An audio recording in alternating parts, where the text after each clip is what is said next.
My mother called me a disappointment and excluded me from family gatherings. She regretted it when my aunt revealed I graduated from Harvard Law. Hey, Reddit. So my mother decided I was the family failure when I dropped out of nursing school at 19, and she spent the next 9 years telling everyone I'd probably end up homeless or in jail. Plot twist. I graduated from Harvard Law and became a federal prosecutor. She found out at Thanksgiving dinner when my aunt laid out my credentials on the table like a hand of cards. What happened next turned into a legal nightmare that required restraining orders and courtroom testimony. Buckle up. I'm Elizabeth, 28 years old, and I need you to understand something about my mother before we get into the chaos. She didn't just disapprove of my choices, she actively erased me from the family narrative. When I dropped out of nursing school, she used the word failure to my face. Not disappointed, not concerned. Failure. She told me I'd wasted her genetics, her time, and her money raising someone who couldn't even finish a basic degree. Here's the thing about toxic parents. They don't just cut you off quietly, they make a production of it. My mother called aunts, uncles, cousins, and explained that I was too embarrassing to have at family gatherings anymore. Said seeing me would just remind everyone of wasted potential.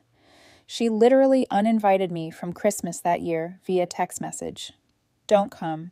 Your presence would ruin the mood for people who actually achieve something. I was living in my car at the time, working double shifts at a warehouse distribution center, making $11.50 an hour, trying to figure out my next move.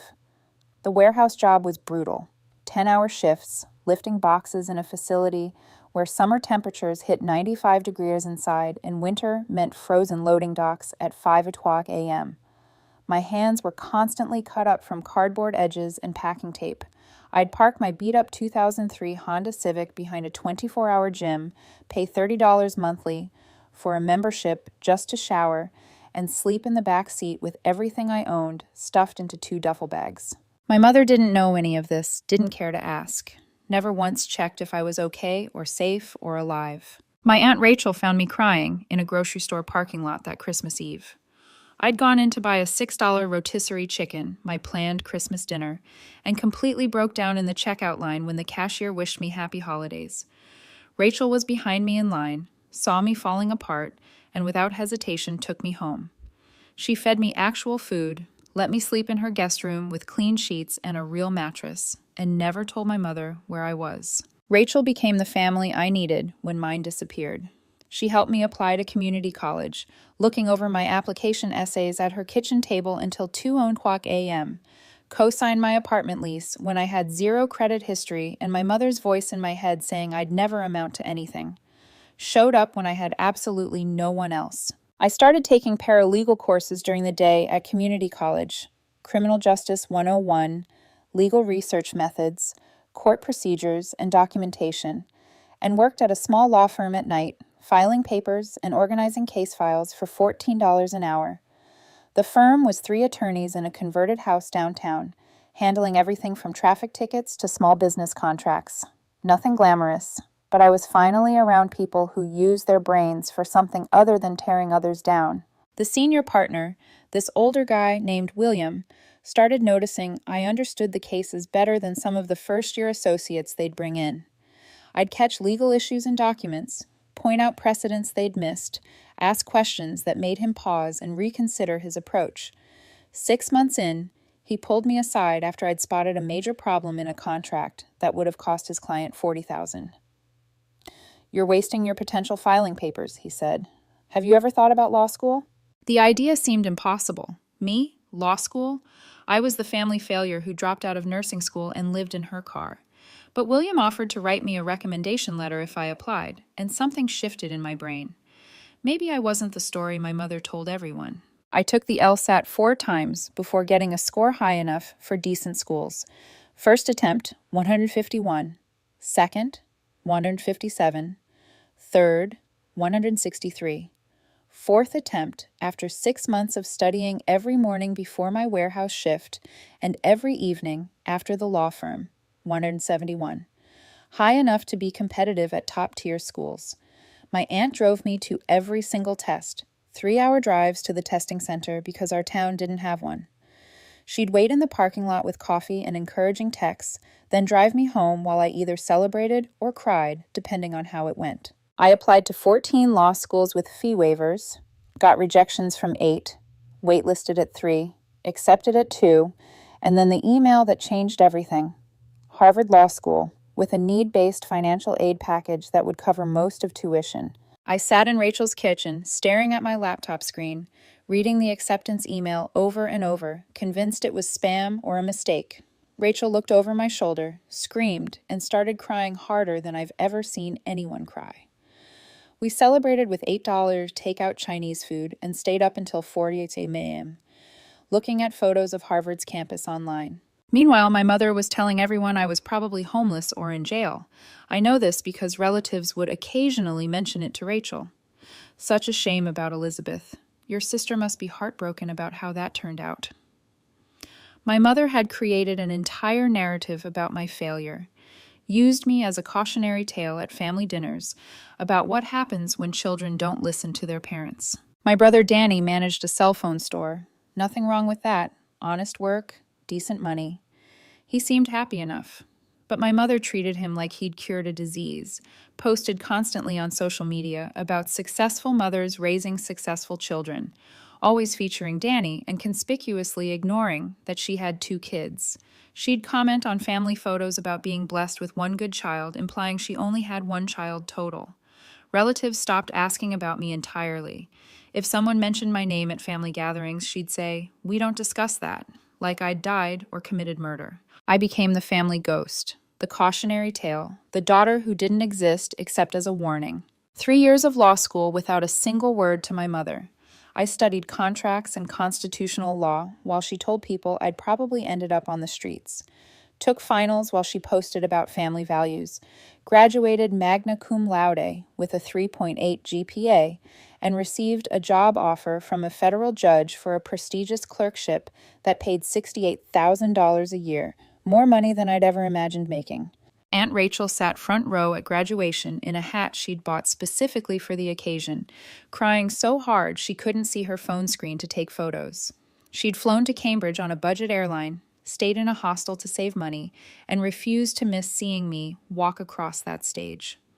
After the ceremony, we went to this little Italian restaurant near campus and she toasted me with house wine, to the girl who proved everyone wrong. That same week, my mother was posting on social media about successful mothers raising successful children, meaning my brother who'd just gotten promoted to district manager. She'd write captions about being blessed with a child who makes me proud, and relatives would comment, "Congratulations," without realizing the insult embedded in the singular child.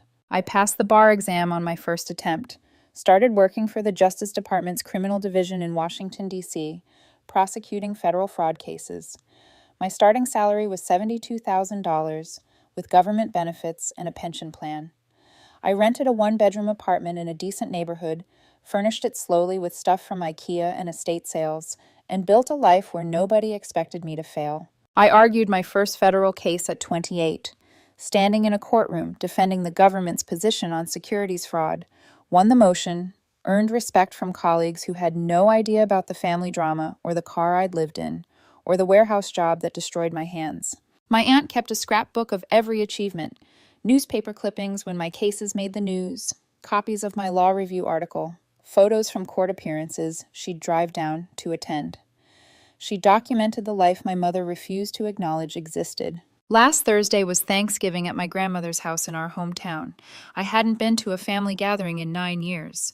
The last one had been that Christmas I got uninvited from, and I'd made peace with never attending another.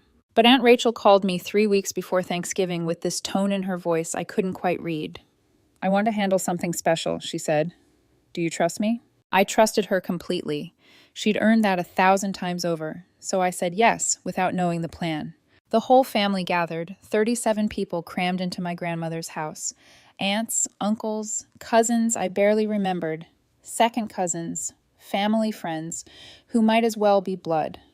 My mother was holding court in the living room when I arrived, mid-story about my brother's promotion to district manager of 3 stores. She had this way of telling stories that made everything sound more impressive than it was, like Danny had founded Apple instead of managing retail locations. I raised him with values and direction, she was saying to an audience of relatives who nodded along. That's what makes the difference between children who succeed. And Aunt Rachel stood up before my mother could finish the thought. I have an announcement, she said loudly enough that conversations died mid-sentence. My mother looked annoyed at being interrupted, that flash of irritation she got when someone disrupted her performances. Rachel pulled out a folder from her bag, thick, official-looking, the kind lawyers carry into court. She started pulling out documents one by one, laying them on the dining table like she was dealing cards. My law degree from Harvard, the official one with the Latin and the seals and the signatures.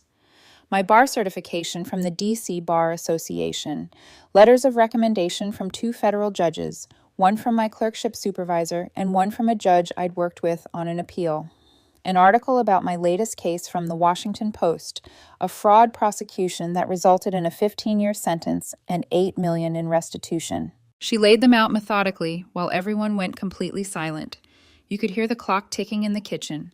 Someone's phone buzzed, and they silenced it immediately. Since some people seem unaware, Rachel said, looking directly at my mother with this expression I'd never seen before, pure steel. Your daughter graduated from Harvard Law School 3 years ago. She's a federal prosecutor with the Department of Justice. She argues cases in federal court and has a 94% conviction rate on fraud charges. My mother's face went through about 17 different expressions in 10 seconds. Shock, disbelief, confusion, anger, more confusion. She grabbed the diploma off the table, checking the embossed seal and the signatures like it might be fake. Her hands were shaking. This can't, when did, how? She stammered, unable to form complete sentences. My Uncle Jeff asked the obvious question. How long have you been a lawyer? Rachel answered for me, her voice carrying across the silent room. 4 years. 4 years of your niece being a federal prosecutor in Washington, D.C., and her mother had no idea because she banned Elizabeth from family events and told everyone not to mention her name. My grandmother, sitting in her usual chair by the window, asked the question that cut deepest. How could you not know your own daughter was at Harvard? My mother tried to say I'd hidden it from her, that I deliberately kept her in the dark, that this was somehow my fault for not reaching out. The excuses fell flat in a room full of people staring at the evidence on the table. Rachel wasn't done. She pulled out her phone and started showing text messages from years ago. Screenshots of conversations where my mother had said I was worthless and would probably end up in prison. Messages where she'd specifically told relatives not to help me because I needed to learn consequences the hard way. Email chains where family members had asked about me and my mother responded that some children are born wrong and can't be fixed. The room erupted into chaos. Relatives demanding explanations. My grandmother crying about missed years, about a granddaughter she'd been told not to contact. My brother Danny admitting he'd known where I was, but had been told not to say anything, which earned him furious looks from about 6 different people. My mother tried to hug me then, switching tactics like she'd been coached. We can start fresh, she said, reaching for me with tears streaming down her face. This is wonderful news. We can put the past behind us. And I stepped back, keeping distance between us. You were right about one thing, I said, my voice steady despite my heart trying to break out of my chest. I was a disappointment. I disappointed you by succeeding without your permission. I left before anyone could argue or guilt-trip me into staying. Rachel drove me to Thanksgiving that day, and she drove me home. We didn't talk much during the hour-long drive back to my apartment, just sat in comfortable silence while I processed what had happened. Rachel drove me to Thanksgiving that day, and she drove me home. We didn't talk much during the hour-long drive back to my apartment, just sat in comfortable silence while I processed what had happened. But my mother found my address somehow, learned later that Danny gave it to her, and showed up at my doorstep the next evening. I opened the door to find her standing there in the hallway outside my apartment, dressed up like she was heading to church, holding her purse with both hands. We need to discuss your monthly fund, she said. No hello, no how are you, just immediate demands. I stood in my doorway, gripping the frame to keep steady, trying to process what I'd just heard. I'm not discussing anything tonight, I managed to say, voice surprisingly calm despite the shock hitting me like cold water. She started to push past me into the apartment like she had every right to enter. I stepped into the doorway, blocking her, repeating that she needed to leave. My hands were shaking, but I kept my voice level. This conversation is over. You need to go. My mother's face shifted through confusion, then anger, then this calculated sweetness she used when manipulation became necessary. "We're both adults," she said with forced pleasantness. "We can talk about this reasonably. I just need a few minutes to explain my situation. We're done for tonight. If you want to talk, it needs to be another time with proper notice. Leave now." She switched back to anger, the mask slipping. "You're being dramatic and childish. After everything at Thanksgiving, you owe me the chance to speak." The entitlement in her voice, like I owed her anything after 9 years. "You need to leave now." My voice got firmer, more final. She stepped back, but said she'd wait in her car until I was ready to be reasonable. I closed the door and locked it immediately, every deadbolt and chain. Through the peephole, I watched her stand in the hallway for 5 solid minutes before finally turning toward the elevator. The second she was gone, I called Rachel with shaking hands, barely able to hold the phone steady. She answered on the first ring like she'd been waiting. "She knows where I live," I said, and then I was breaking down completely. Everything from earlier evaporating at once. "Stay put. Check all your locks. I'll be there in 20 minutes. I did a full check of every window latch and door lock, then sat on my couch trying to slow my breathing. My phone buzzed. A text from Danny. My stomach dropped before I even read it. "Mom really needs help. Just hear her out." So he'd given her my address. The betrayal hit different because I thought he at least stayed neutral in all this.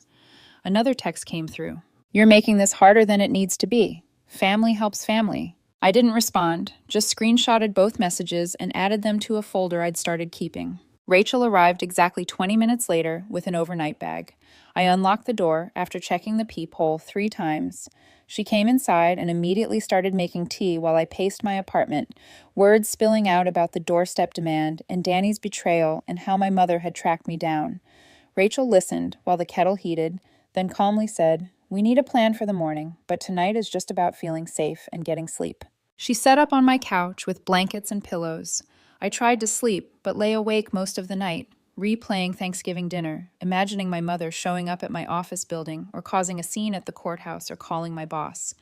Every small sound in the building made me jump. Footsteps in the hallway, doors closing, the elevator dinging. Around 4 a.m., I finally drifted off from pure exhaustion. I woke up a few hours later to 3 missed calls from my mother and another text from Danny. "She just wants what's fair. You owe her for raising you." My hands shook as I showed Rachel. She read the messages with a tight expression, then suggested I send one clear text to my mother, setting a boundary, then block her number and switch to email-only contact. I spent 30 minutes drafting and redrafting the message. "I will not be providing any money. If you need to contact me, use email only. Do not come to my home or workplace again." My finger hovered over the send button for a full minute before I pressed it. Then I blocked my mother's number while Rachel watched. Over the next hour, my mother tried calling from 3 other numbers. I blocked each one as they came in. I got ready for work on autopilot, putting on my suit, grabbing my briefcase, trying to act like this was a normal Monday. Rachel offered to drive me to the office, but I told her I needed to try doing normal things, that I couldn't let this derail my whole life. My mother left 4 voicemails on my work phone before I even arrived at the Justice Department building. Each one cycling between saying she was my mother and deserved respect to listing everything she'd given up for me to, warning I'd regret treating family this way. I saved them all as records, my stomach turning as I listened to her voice shift from sweet to threatening. My colleague Sydney noticed me looking shaken at my desk and asked if everything was okay. I gave a vague answer about family stress, not ready to explain the whole situation. Sydney brought me coffee without asking again, which helped more than she probably knew. My supervisor, Gwendolyn, called me into her office mid-morning, and my heart dropped, thinking somehow my mother had already contacted the department. Instead, Gwendolyn gently said she'd noticed I seemed distracted and asked if there was anything affecting my work I needed to discuss. I made a split-second decision, to be honest. Told her I was dealing with a family member who'd become pushy, that I was handling it, but wanted her aware in case there were any attempted contacts to the office. Gwendolyn took it seriously immediately, asked if I felt safe, whether I needed help with building security or documentation. I explained the situation briefly, kept it professional and factual, and she said she'd loop in the right people to make sure I was protected at work. She picked up her phone and called HR while I was still sitting there, put it on speaker, explained to someone named Rita that this was a potential security concern involving family harassment of a federal employee. Rita asked if I was comfortable coming down to her office right now to file a formal report. We walked down 2 floors together. Rita had me fill out an incident report form documenting every contact my mother had made since showing up at my apartment, asked specific questions about whether I felt physically safe, whether my mother had made threats, whether I needed workplace accommodations. She printed out a copy for me and one for building security, then walked me down to the security office herself. The head of security listened carefully as Rita explained, and I provided my mother's full name and description. He pulled up the visitor log system and added a note that she wasn't authorized for building access under any circumstances, flagging it as a security alert. He gave me his direct cell number and told me to call immediately if she showed up anywhere near the building. Walking back to my desk, I felt protected in a way I hadn't since this started, like there were actual systems in place instead of just me trying to handle it alone. That evening, I was heating up leftovers when my phone buzzed with a message from my cousin Jennifer, someone I hadn't talked to in probably 5 years. She sent me a screenshot of a Facebook post my mother had made an hour ago, something vague about how some children forget where they came from and turn their backs on the people who sacrificed everything for them. The post already had 23 comments, mostly from relatives I barely remembered and my mother's friends, all saying supportive things about what a good mother she was and how ungrateful kids were these days. My hands shook reading through the comments, seeing my mother play victim to an audience who had no idea what actually happened. I screenshotted the post and all the comments before she could delete them, saving everything to the folder Rachel had told me to keep. The folder already had the voicemails, the texts from Danny, and photos of my mother at my apartment door that the building concierge had helped me get from security footage. Each piece of evidence felt like protection, but also like proof that this was really happening, that my mother was escalating instead of backing off. My grandmother called around 9:00 p.m. that night, her voice tired and sad in a way that made my chest hurt. She asked if we could all just sit down and talk things through like family, maybe have dinner at her house where everyone could say their piece calmly. I loved my grandmother and knew she meant well, but I told her gently that talking hadn't worked for 9 years when I was the one being shut out. I explained that I needed space right now to figure things out and protect myself, that I wasn't trying to hurt anyone, but couldn't let my mother harass me just because we were related. My grandmother was quiet for a long moment, then said she understood, though her voice sounded hurt. She asked me to at least keep her updated so she didn't worry. I promised I would because I didn't want her caught in the middle. The next day, Rachel showed up at my apartment after work with her laptop and a determined expression. She sat up at my kitchen table and started showing me things I'd never seen before, screenshots of text messages between her and my mother from years ago, back when I first got cut off. Email chains where my mother told relatives I was worthless and would probably end up in prison. Messages where she specifically instructed people not to help me because I needed to learn consequences the hard way. Rachel had been saving all of it for years, creating a digital record of every cruel thing my mother said about me when she thought I'd never see it. Reading the messages hit harder than expected because seeing the words in writing made them more real somehow. My mother had called me a waste of space in an email to my uncle. Told Rachel I was going to end up homeless and it would serve me right. Said in a group text that some children are just born wrong and can't be fixed. Rachel watched me read through everything with a sad but steady expression. When I finally looked up, she said this was why she'd been documenting, because she knew one day I might need proof that I wasn't overreacting or being dramatic. The cruelty documented in black and white validated every boundary I was trying to set. My phone rang from a number I didn't recognize the next afternoon while I was reviewing case files. I answered, thinking it might be work-related, and Danny's voice came through immediately. He launched into this explanation about how my mother was in a financial crisis, behind on her mortgage by 3 months, and she thought I'd want to help now that I was successful and making good money. The way he framed it made anger flash through me, like my mother's money problems were somehow my responsibility to solve. I cut him off, and I'm not discussing money with you or Mom. This conversation is over. Before I hung up, I asked him directly why he'd given her my address when he knew I kept it private. The question made him go quiet for a long moment. When he finally spoke, his voice was quieter. Mom threatened to kick me out of her house if I didn't help her contact you. The words shifted something in my understanding. Danny was still living under her roof at 32, still financially dependent, still subject to her control. He explained he'd been trying to save money to move out, but it was hard on his salary, and my mother used that as leverage. I felt a complicated mix of anger at him for giving up my address and sympathy for realizing he was trapped in his own way. I can't fix your situation, I told him. You need to make your own choices about what you're willing to tolerate, but I won't be your enemy if you can start respecting my boundaries. He apologized, and I believed he meant it, even though I wasn't ready to fully trust him yet. That evening, Rachel came over and we spent 3 hours at my kitchen table researching legal options, looked up information about cease and desist letters, restraining orders, harassment documentation requirements. Rachel took notes while I bookmarked relevant legal sites. We talked through pros and cons of each option. I was hesitant to involve lawyers because it felt like such a huge escalation, but Rachel pointed out my mother had already escalated by showing up at my home and demanding money. We decided I should consult with a private attorney rather than using anyone connected to my work.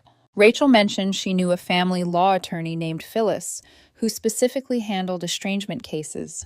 She offered to make an introduction, and I agreed. The next morning, while getting ready for work, an email notification popped up from my mother's address.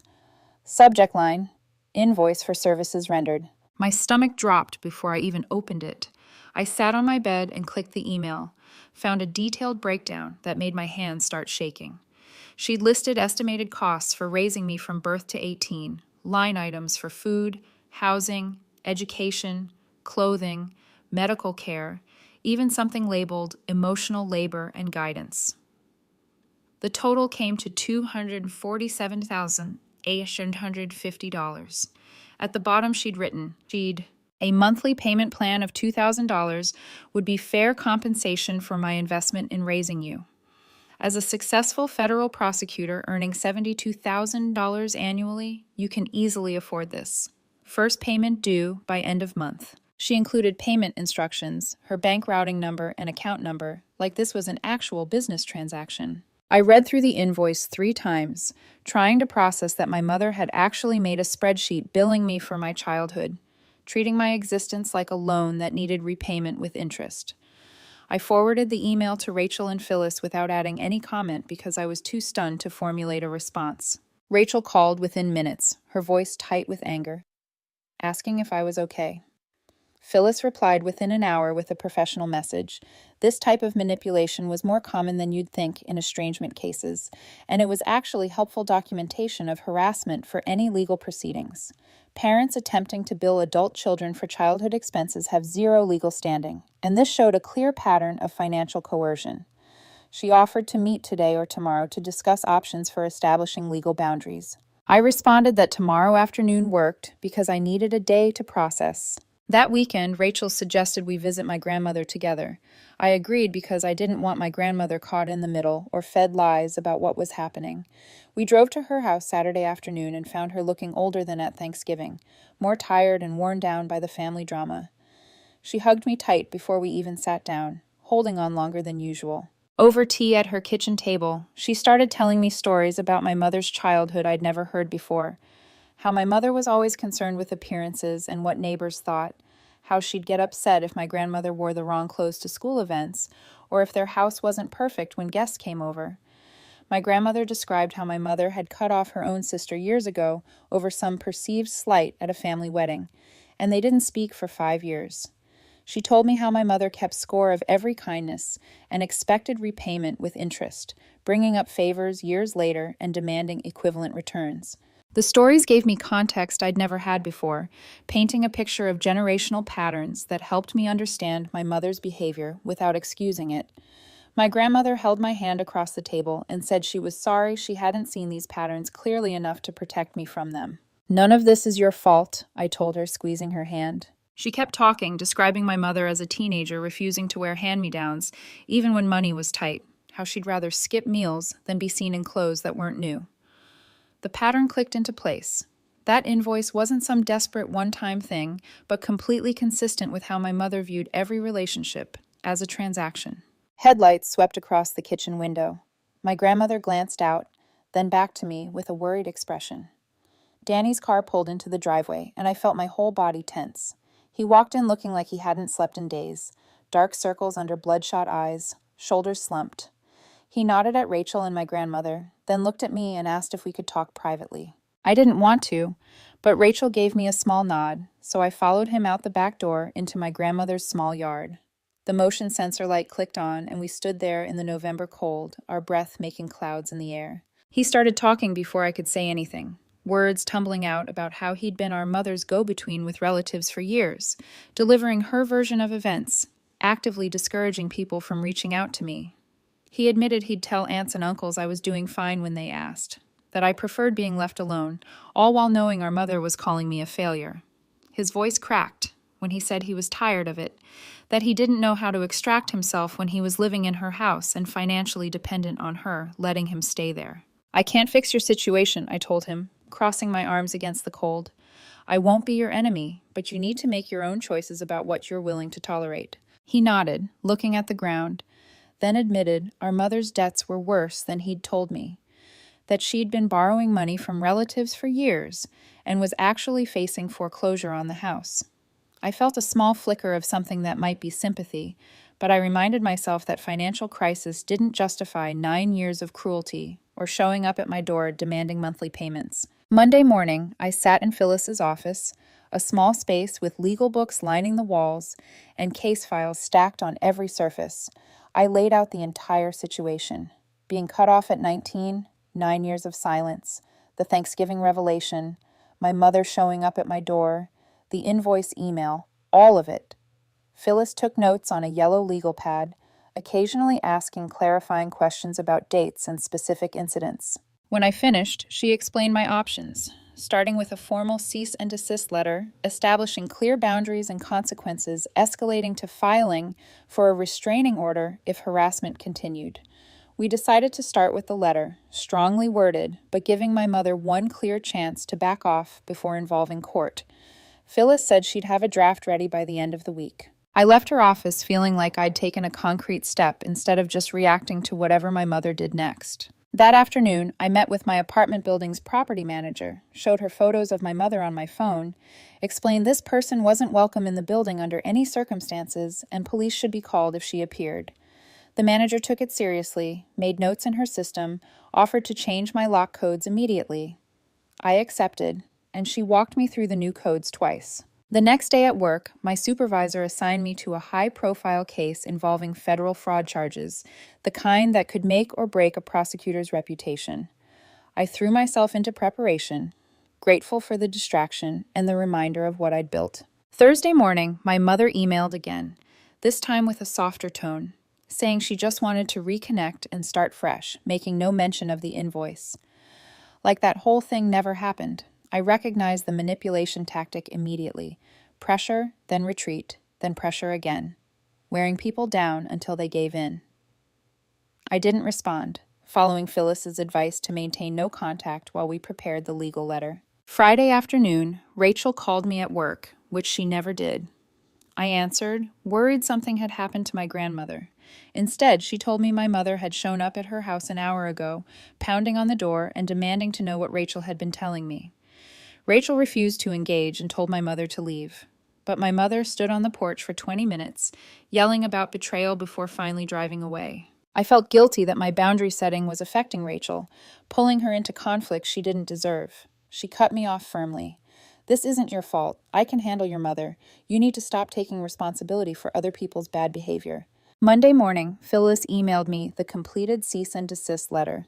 I read through it twice. Legal language clear and firm, establishing that I was requesting no contact except written communication regarding my grandmother's welfare, and that violations would result in legal action, including potential restraining orders. The letter listed specific incidents with dates, the doorstep visit, the invoice email, the harassment at Rachel's house. I sent Phyllis my approval, and she responded she'd send it via certified mail today. For 3 days after that, I felt like I was holding my breath. Every phone buzz made me jump. Every unfamiliar email made my heart race. I checked the tracking number obsessively. Rachel called Wednesday evening and reminded me the waiting was part of the process, that I was doing everything right, that I couldn't control how my mother responded, but could control how I protected myself.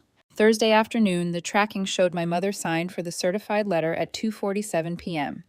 By 6:15 p.m., my inbox pinged with an email from her. Subject line: legal threats from my own daughter. The email ran long and messy, jumping between how hurt she felt and claims I was using my legal training to bully my own mother.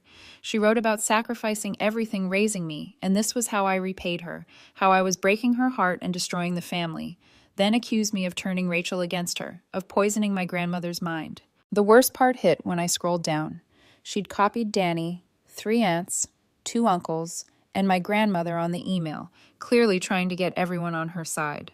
I screenshotted everything immediately and forwarded to Phyllis with a note asking if this counted as violating the letter. Within 20 minutes, my phone started buzzing with email notifications as people began replying. My Uncle Robert replied first, telling my mother that legal boundaries were reasonable and she needed to respect them. My Uncle James added that maybe everyone should take a step back. My grandmother asked everyone to please handle this privately instead of through group emails. 2 aunts didn't respond at all. Danny replied saying, "We should all talk this through as a family." His usual middle ground approach. Saturday morning, Danny emailed me separately from his personal account instead of replying to the group thread. He wrote that our mother had been crying for 2 days straight and was threatening to show up at my office if I didn't respond soon. The email made me feel guilty for about 30 seconds before I remembered I'd spent 9 years being the one abandoned, with nobody worrying about me. I forwarded his email to Phyllis. A week later, I got a call from the building security guard. My mother had shown up at the Justice Department building, trying to get upstairs to my office, claiming it was an emergency. Security followed protocol, asked her to wait while they contacted me. I confirmed she wasn't authorized. They escorted her out and called police when she refused to leave the lobby. The police report added to my documentation folder. Phyllis said we now had strong grounds to file for a restraining order. 2 weeks after the first cease and desist letter, I made the decision sitting at my desk, typing out an email to Phyllis authorizing her to move forward with restraining order paperwork. She started preparing the petition using all our documented incidents, the emails, the police report, witness statements from Rachel and my grandmother. Danny moved into Rachel's guest room after finally giving notice at my mother's house. He started attending therapy twice a week, working through years of being caught in the middle. He called me one evening and told me his therapist was helping him see how much he'd enabled our mother's behavior by going along with it. We started meeting for coffee occasionally, 30-minute conversations at neutral locations where we talked about work and apartment hunting. Small steps toward being siblings again, without the weight of our mother's expectations. The restraining order hearing got scheduled 3 weeks out. I prepared my testimony with Phyllis, practicing staying calm and factual when describing the harassment pattern. Gwendolyn continued being supportive at work, giving me flexibility for legal appointments while making sure my caseload stayed manageable. 2 days before the hearing, my phone rang from a number I didn't recognize. Danny's voice sounded stressed, telling me our mother was in the hospital asking for me. The automatic guilt hit like a wave. Then I paused and asked questions. "What happened? Which hospital? What are the doctors saying?" He hesitated before admitting she'd gone to the ER for chest pain, but tests came back clear, just anxiety and stress. She was being discharged in a few hours. The manipulation became obvious. The urgency that didn't match the actual medical situation. I told him I hoped she got appropriate care for her anxiety, but I wouldn't be visiting. The hearing day arrived. I dressed carefully in a navy suit, pulling my hair back, looking every bit the federal prosecutor I was. Phyllis met me outside the courtroom, and we reviewed strategy one more time. The room was smaller than I expected, just a judge's bench and a few rows of seats. My mother arrived representing herself and sat across the aisle, not looking at me. When my turn came, I walked to the witness stand and took the oath, voice steady, even though my hands were shaking. I testified clearly about the pattern of harassment, the doorstep visit, the invoice, the police report, the violations of the cease and desist. Phyllis guided me through each incident with questions that let me lay out the timeline chronologically. My mother tried to interrupt twice, but the judge told her to wait her turn. When Phyllis finished, my mother got to ask questions. She tried to paint me as vindictive, asking why I was doing this when she was my mother. I kept my answers short and factual. "I'm here because you violated boundaries repeatedly, despite being asked to stop." Phyllis presented our documentation. Emails, photos, police reports. Rachel's written statement described the scene on her lawn. My grandmother's statement confirmed my mother tried to use her as a go-between. The judge read through everything carefully. My mother got her chance to speak. She talked about how I was her daughter and she just wanted to reconnect, how she didn't mean any harm, how I was using my legal training to bully her. The judge listened without expression, then asked specific questions about the cease and desist letter, about showing up at Rachel's house after being told to stay away. My mother stumbled through her answers, contradicting herself twice. The judge took a 5-minute recess to review materials. Those 5 minutes felt like an hour. When she came back, the judge started speaking in a calm, measured tone. She granted a 1-year restraining order with specific provisions. My mother must stay at least 500 feet from my home, workplace, and any location she knows I frequent. She cannot contact me directly through any means, can only contact through her attorney, and only regarding genuine emergencies involving my grandmother. The judge explained violations would result in immediate arrest and potential jail time, that my mother needed to take this order very seriously. Relief washed through me as the judge spoke, finally having legal protection with real consequences instead of just requests my mother could ignore. My mother stood, her chair scraping loudly, and walked out without looking back. Phyllis squeezed my shoulder. "You did great. The order is solid and enforceable." Rachel was waiting in the hallway. We drove to a quiet restaurant and ordered sandwiches. Neither of us really tasted them. Rachel teared up when I thanked her for everything. The years of support, the documentation, showing up today. We toasted with our water glasses to chosen family and boundaries that actually stick. The relief over the next few days was almost physical, like I'd been holding my breath for months and could finally exhale. Work stabilized immediately because the constant fear of my mother appearing was gone. I threw myself into cases with energy I hadn't had in weeks. 2 months later, Danny called to invite me to see his new apartment. He'd moved out of Rachel's guest room after saving enough for first and last month's rent. Small studio in an older building, nothing fancy, but clean, and his. We ordered pizza and ate sitting on the floor since he only had one chair. He thanked me for not completely shutting him out, despite his role in the family mess. I told him I was glad he was building his own life separate from our mother's control. My grandmother and I fell into a routine of quiet dinners at her house every other week, just the two of us without drama. We talked about her book club and my cases, and it was peaceful in a way family gatherings never were. 6 months after the Thanksgiving revelation, I was sitting in a meeting with my supervisor, and she was talking about my performance on the high-profile case we'd won. She mentioned potential for advancement, maybe a lead position on the next major case. I realized sitting there that protecting my boundaries had freed up mental energy that made me better at my job. My reputation at work was solid, built on successful cases and thorough preparation. Danny texted saying he'd enrolled in 2 classes for next semester. My grandmother sent me a card about how proud she was. The restraining order sat in my file cabinet with 0 violations. 3 weeks later, Danny texted again. Our mother had sold the house and moved into a small apartment across town. She'd gotten a job at a retail store, seemed focused on paying off debts. I read the message twice, waiting for some big feeling, but all I got was quiet acknowledgement that consequences were real. Rachel called on Friday and invited me to dinner the following week. Danny and my grandmother were coming too. I stopped at the wine shop on my way over and picked out something nicer than usual.